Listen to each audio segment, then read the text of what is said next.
Hello and welcome to Red Read. Today I have the second installation in my series of Do I Remember the Books That I've Read?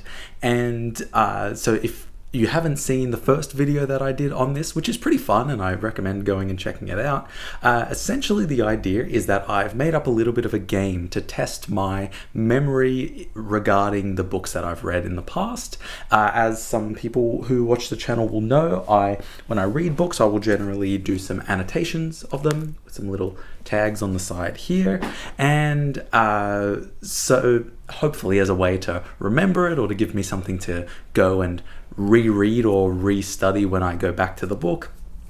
But I've always thought, do I actually remember them off the top of my head? I try my best, and it's always good whenever I make a video about it. But what I've done is I've set up this fun game or this category where I will have to guess the title of a book based on 3 pieces of information. Firstly, I'm going to see a single isolated sentence, and this isn't just a random sentence, this is a sentence that I have highlighted while I was reading it, so I might have penciled it in or used a sticky tag, and I'm going to try and guess it just based off that.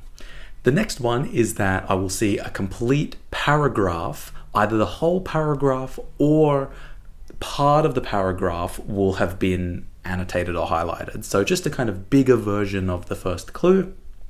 The third thing is that I will see the opening line of the book, the first book, or the first sentence in it, and hopefully that's as much of a giveaway as I'll need.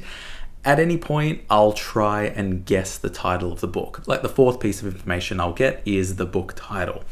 If I get it from one sentence, that's 3 points. If I get it from one paragraph, that's 2 points. If I get it from the first sentence, that's 1 point. If I don't get it at all, it's 0 points. I can earn an extra point to get 4 points if I guess what it is in the early categories of one sentence or one paragraph, and I can also remember what the first sentence is. Doesn't have to be exactly verbatim, but just the general vibe, right? Like, I know that Anna Karenina is not going to be on this list because I haven't read it, but if I vaguely remember the unhappy families, happy families, so on and so forth. Some other things are that, to the best of my sister's knowledge, who very generously did the work to actually compile this information, names, places, and other giveaways will be censored, and I'll also censor them on screen. I will pop up the clues so that you can kind of sort of play along with me. I know it'll be hard, but hopefully it's just entertaining to see. I know I had a bundle of fun last time I did it. So in this episode, we're going to do 5, and then I think I'm just going to film another episode straight away of another 5 books. But anyway, let's get started. This is book number 1, and it is 1 sentence. Oh my God. Blank was an anti-Semite. Oh my God, she didn't even put a full stop. Blank was an anti-Semite. All right, let's go through the list of books. Okay, so a sentence like that has to have been in a somewhat recent book, and something that I got caught out on the last video. I still just can't believe this is the first sentence. Something I got caught out on the last video was not realizing that non-fiction books exist. Anyway, let's do some thinking. Am I going to get it? Blank was an anti-Semite. Oh. Okay, it's the sort of sentence that someone was an anti-Semite. Is this a John Barth? No, I don't think this is a John Barth, because the only book I have back at my family home is Lost in the Funhouse. I don't think that's in it. Blank was an anthem. All right, I think we're giving up 3 points. We're just going to move straight on to 1 full paragraph.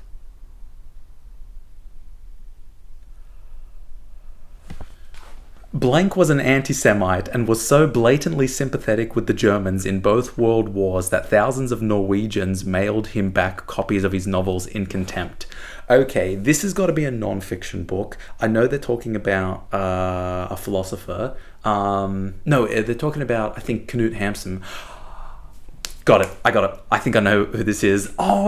Yes, I know what this is. This is Reader's Block by David Markson.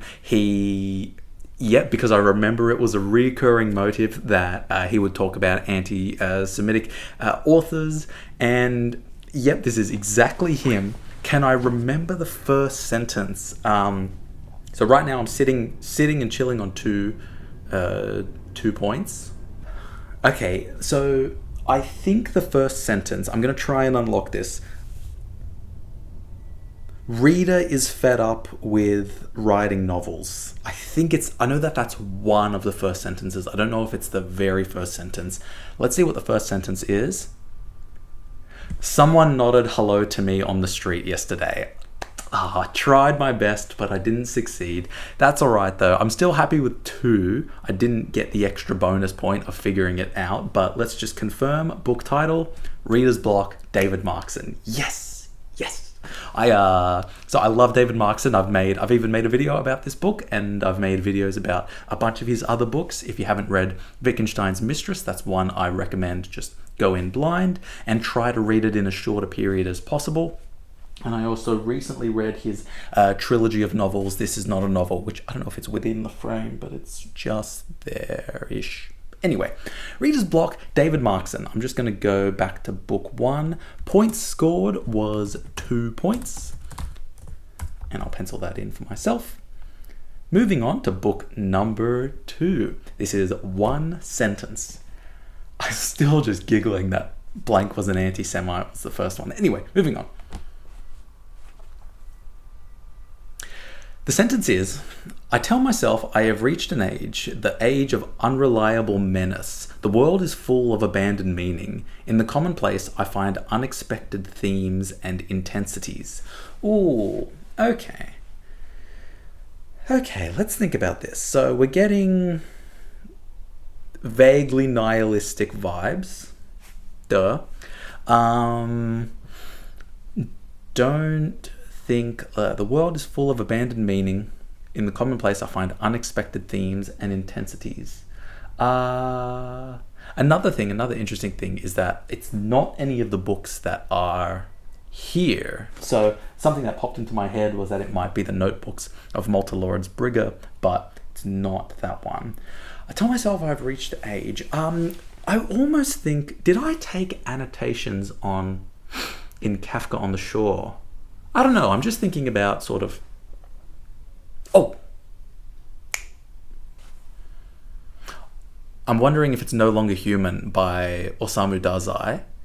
I don't remember if I took annotations in that book, because I'm pretty sure I read that before becoming an annotator.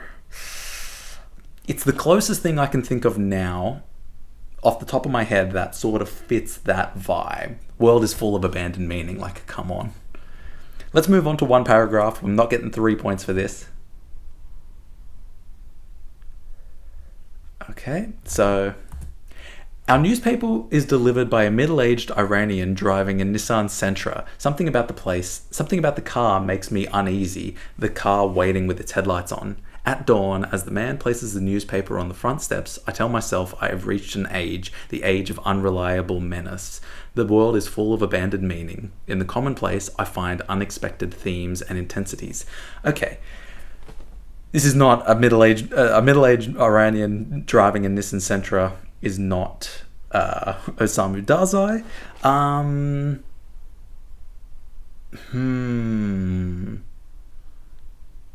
Is it?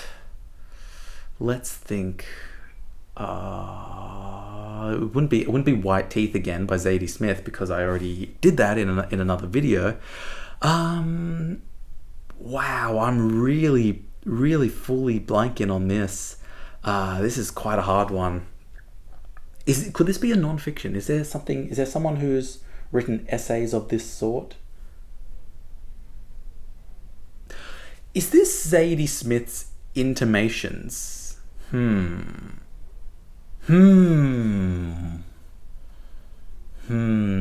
I going to get a surprise Zadie Smith renaissance? Because I know I would have annotated in that book.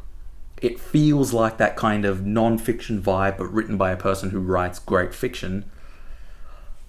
Tentatively locking in Intimations by Zadie Smith. Let's see what the first sentence of book 2 is. The station wagons arrived at noon, a long shining line that coursed through West Campus. Oh, damn. Oh, no. I remember a book. Of course I remember a book, but like I remember a book starting where the first sentence was set at a school.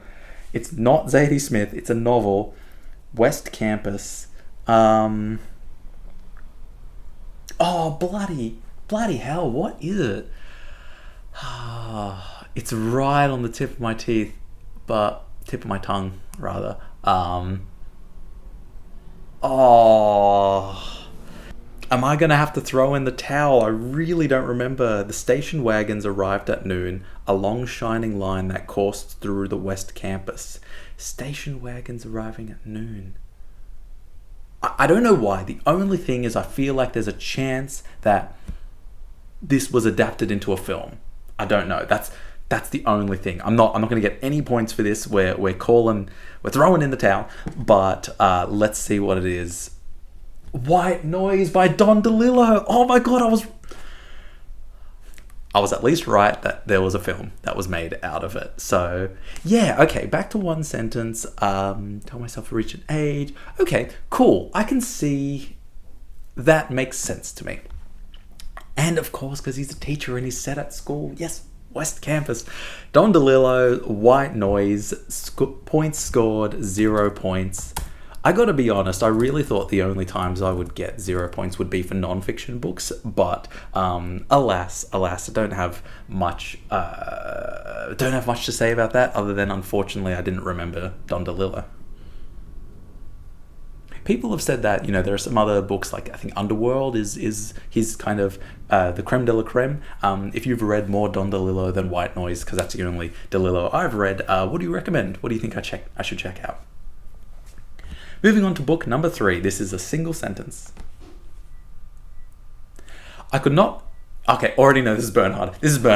I've read the first 3 words, and I know that this is The Loser by Thomas Bernhard. I could not help recalling how, time and again, my friend blank had described his uncle, alternatively, as a genius and a murderer. Not The Loser, because actually I think that's here. Bernhard's The Loser. No, this is Wittgenstein's Nephew by Thomas Bernhard. I'm not going to get the first sentence. Or am I? I am not. One paragraph. I'm so happy. Again, I love Bernhard. He is my spiritual muse because we have a lot of things in common. But yeah, I'm just overjoyed to see a sentence of Bernhard's appear in this collection. Let's move on to one paragraph.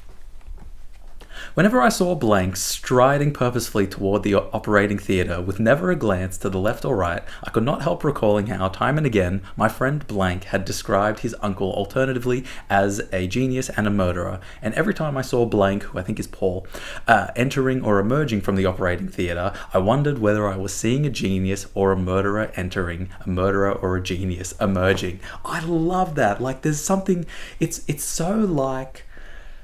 when I've talked about Bernhard, I think of his like thoughts and his lines not necessarily like a fugue, but sort of as a theme and variations. Where if anyone, like with music terminology, if you have like retrograde lines where it's like boo doo doo doo, and then the retrograde would be boo ba doo doo. So you've sort of like mirrored it. There's something so delightful about Bernhard's prose, and there's something so delightful about how I am going to get 3 points for this. I don't think I'm going to get the first sentence. I really can't recall that. But what is the first sentence of Wittgenstein's Nephew?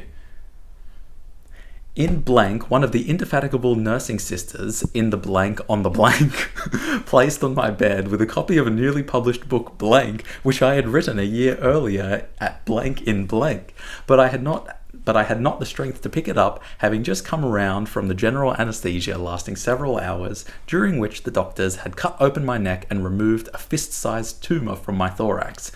Loving the amount of blanks, but yes, this is... I wouldn't have remembered that sentence, although I do remember the image of like bringing a tumor out of his thorax.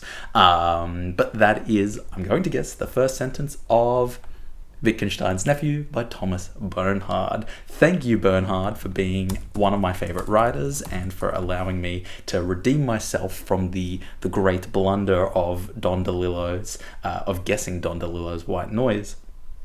Moving on to book number 4. I always think that these videos are going to go so quickly, but then I'm only 3/5 of the way through and this video is already quite long. So again, I'm only doing 5 books for this episode, and then basically straight away I'll film another one and do the rest of them. But book number 4, one sentence.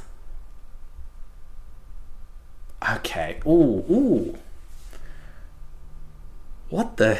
Okay, he went on in a tone as drained of hope as the gaze he had turned out through evergreen foundation, planting just gone, sunless with stifling the prospect of roses run riot, only to be strangled by the honeysuckle which had long since overwhelmed the grape arbor at the back, where another building was being silently devoured by rhododendron before his eyes.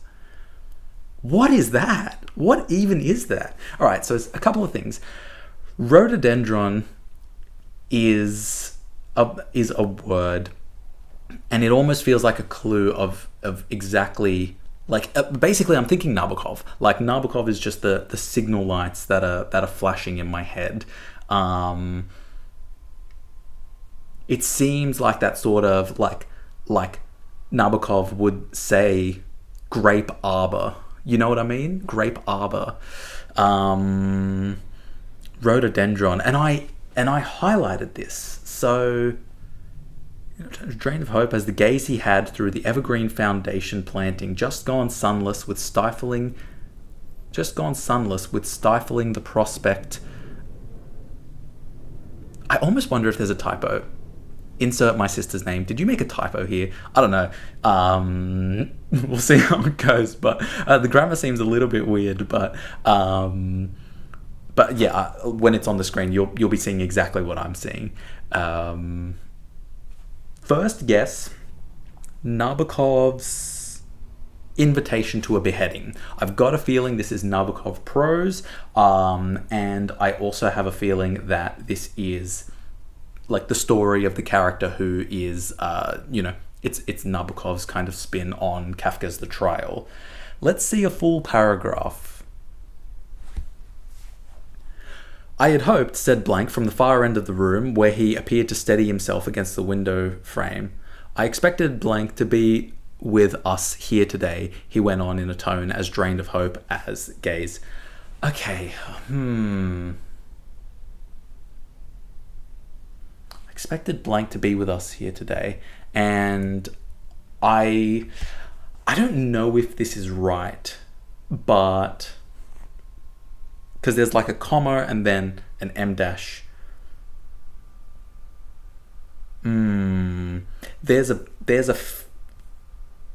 Would it be anything else? Nabokov, I really think this is invitation to a beheading.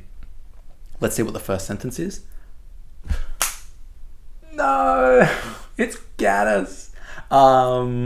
Okay. I was so looking forward to this. Because here's the thing, I had a feeling that JR was going to be on this book. Money? In a voice that rustled. Oh, this is JR by William Gaddis. Again, I've read every Gaddis book. I've read everything by Gaddis. And how did I not? I should have known. Okay, it is someone who loves language, and it is someone who is brilliant at language. Rhododendron.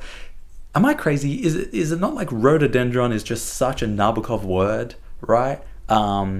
Overwhelmed the grape arbor at the back, but I should have picked that Nabokov wouldn't have done such a long sentence. Anyway, Money in a Voice That Rustled is a legendary opening from William Gaddis's J.R. Awesome book. I highly recommend reading it. Only gave me 1 point today, but alas, the thought of having read the book and of experiencing Gaddis's world was points aplenty. Lucky last, we're moving on to the final book. This is book 5, one single sentence. I know of machines that are more complex than people. Ooh, interesting. I know of machines that are more complex than people. The sentence rings a bell. I know of machines that are more complex than people. I don't think... Not Borges. Is this a quote? Is this like a speech, or is this a... I'm gonna have to move on. There's no way I'm getting it from just that sentence. That's quite a... That would be... I mean, that would be amazing if I got it from there, but... Okay, I'm very confused because I'm just seeing like typos and weird stuff. Sorry for the awkward stare, but I know of machines that are more complex than people. If this is apostasy, heck ikun. To have humanism, we must first be convinced of our humanity. As we move further into decadence, this becomes more difficult.